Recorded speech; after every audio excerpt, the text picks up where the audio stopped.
Yes, ni Menya Vuba TV aho tubagezaho ibiganiro byinshi bigiye bitandukanye, tuguma dushimira abo bose babikurikirana umunsi ku munsi, tubabwira ngo Imana igume ibaha imigisha. Inkuru ikomeje kuvugwa ahantu hagiye hatandukanye mu binyamakuru bigiye bitandukanye, ku mbuga nkoranyambaga ni ifatwa rya Felicien Kabuga.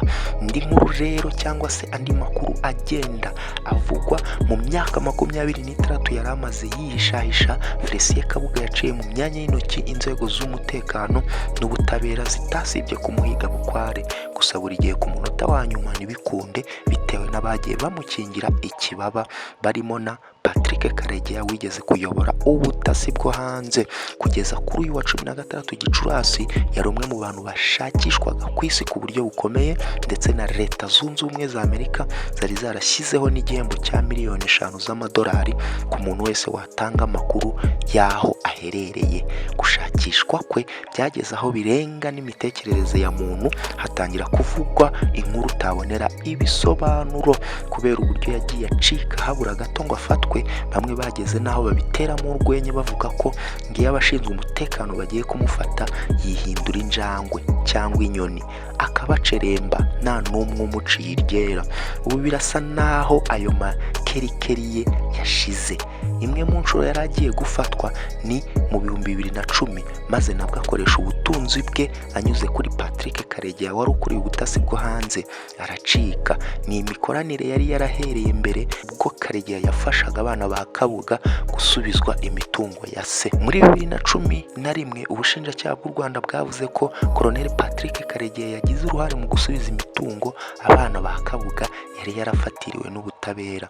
Abana babiri ba Kabuga harimo bita Kabuga Donatien na Nshimyumuremyi uzi nka Nshima na Seraphine Uwimana baje mu Rwanda hagati ya Kwakira Ukuboza 2003, bazanwe no kwisubiza imitungo y'umuryango wabo.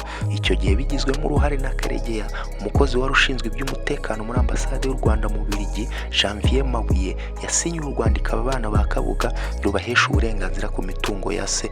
Urwandiko rwari rwahawe Nshimyumuremyi rwari rwasinywe n'umugore wa Kabuga Josephine Mukazitoni, naho rwari rwahawe Seraphine Uwimana ko rwari rwasinywe na Felicite Mukademari, umwe mu bana ba Kabuga.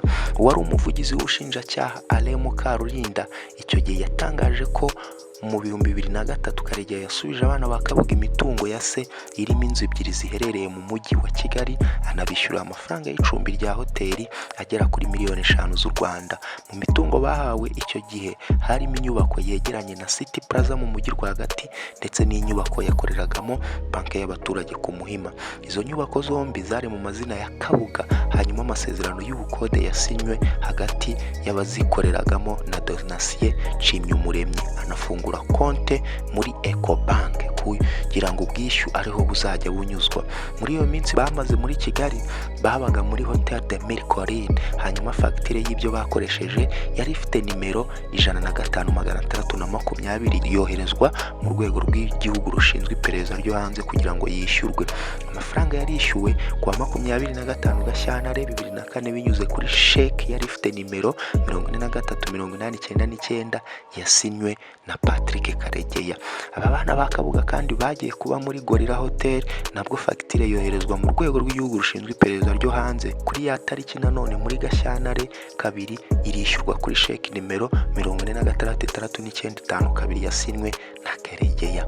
Nyuma yo kubitahura, ubushinjacyaha bwahise butegeka ko iyo mitungo yongera igafatirwa hamwe na konte za banki, byose bigakorwa hakurikijwe ibiteganywa n'amategeko. Mukarurinda icyo gihe yatangaje ko biteye ikimwaro kuba imitungo imwe yarasubijwe Kabuga ubushinjacyaha bukuru butabizi, ndetse ko igomba guhita yongera igafatirwa.